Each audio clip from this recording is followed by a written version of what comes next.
Chapter 33. The Everyday Sin. An everyday sin that few any longer regard as evil is gossip, or tale-bearing. According to Leviticus 19:16, "Thou shalt not go up and down as a tale-bearer among thy people, neither shalt thou stand against the blood of thy neighbor. I am the Lord."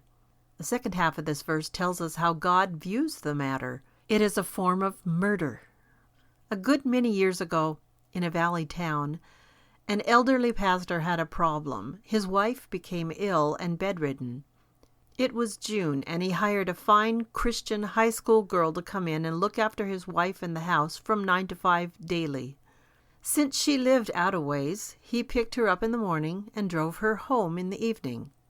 The girl was a blessing and much loved by the sick woman.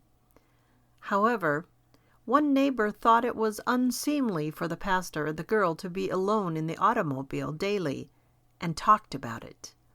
The story grew worse until the sick woman was heartbroken, the girl outraged, and the pastor lost his pulpit. The church board felt, with all that talk, he should move on. Nothing was done to the evil-tongued neighbor. She continued in the church with all the respectability.